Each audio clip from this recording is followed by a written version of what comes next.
In this race, I'll be starting from the back of the grid, P12 to be more specific, and try to make my way up through the field. And thanks to one of the worst corners ever, we catch up to a big group and start cutting through one position at a time. There were some fun battles, some cool battles, and of course some chaos. How high can I finish? Watch to find out. Enjoy the video.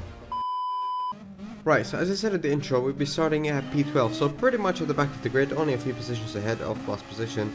On the left hand side already, you can tell there's a German going very slowly. He's probably gone AFK. That's a free position for me. Through the first corner, we were a little bit late on the brakes. We go into the back of the Brit there. As we go, we get punted as well from the South African behind us. But we give the Brit the position back there, and we're going to try and overtake him on the upcoming hairpin. So through the chicane here, not a place you want to overtake. It's very risky, but he gets a bad exit out of the corner. So we're going to try and make a move around the outside on the upcoming hairpin. So on the braking point, once again, a little bit too deep. Just he manages to get a better exit, and he keeps the position for now. However, upcoming has to be one of my least favorite corners in the history of this game. This chicane right here has caused me so much pain in qualifying.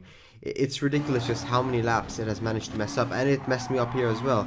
There you go. I cut the corner at the first turn off the corner of the chicane, and I got myself 1.5 second penalty.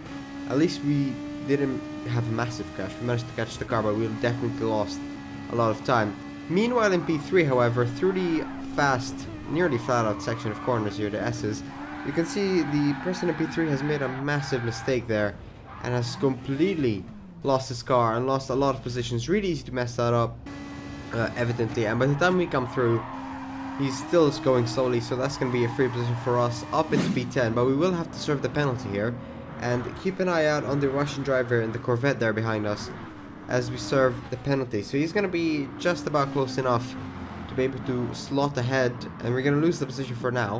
However, as we go through the first corner, once again, I misestimated my braking point because we had to slow down the middle of the straight, and we hit him from the back. But I do lift off the throttle there to give him the position back.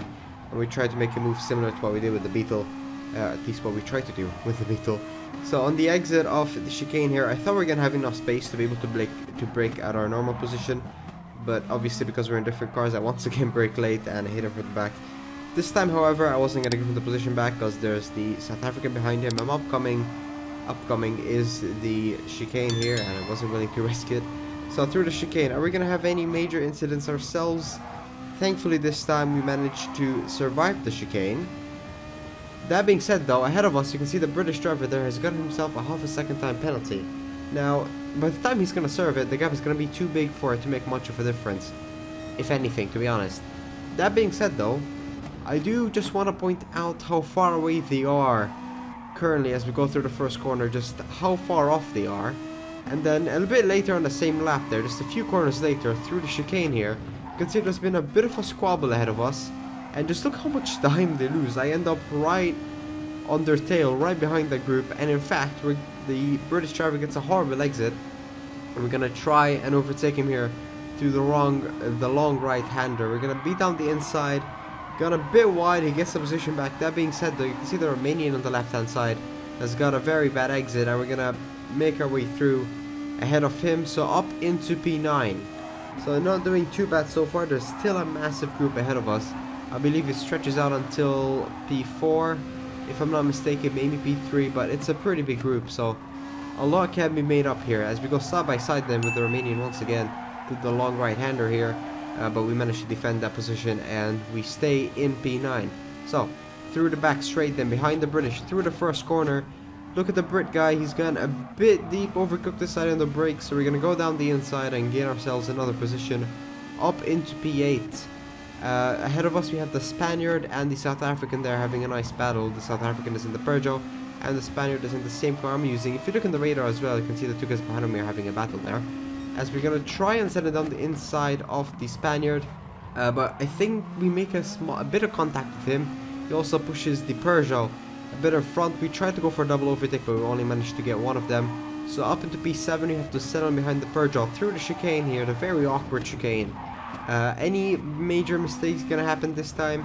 Not really, just a little bit of oversteer on the exit. The Spaniard as well made the exact same mistake. If you saw the radar there, it made the exact same mistake, so that was fortunate for us, I suppose.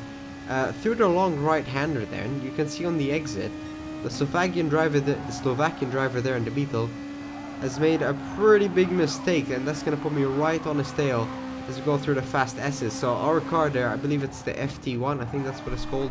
It's Toyota, very quick through that section. The Beetle faster around, well, about as fast actually, maybe a bit slower around the whole circuit, but through that specific section it's definitely a massive disadvantage. On the straight line here though, you can see the Beetle, even though we have the slipstream and he doesn't, still very quick. We can't even make it down the inside, we just don't have enough momentum. And on the exit though, we're gonna try and follow him closely to go for a move on the upcoming hairpin. So through here, you definitely don't want to go through the move through this chicane here, it's very risky. That being said, on the exit, you can see the Swiss driver has made somewhat of a mistake. The Beetle gets a bad exit. We're going to try and set down the inside, but he starts turning to the right, trying to hit me off. And he doesn't leave me any space through the corner there, so I wasn't going to bother with him, especially considering the fact that it's the final lap. I just squeezed my way through. The Swiss driver then is the next target here. Can we overtake him? It's going to be close considering it's the final lap.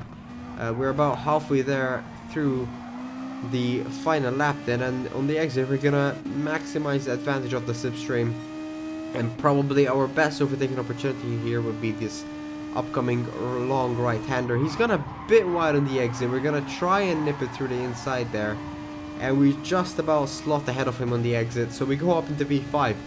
From P12 we finish in P5.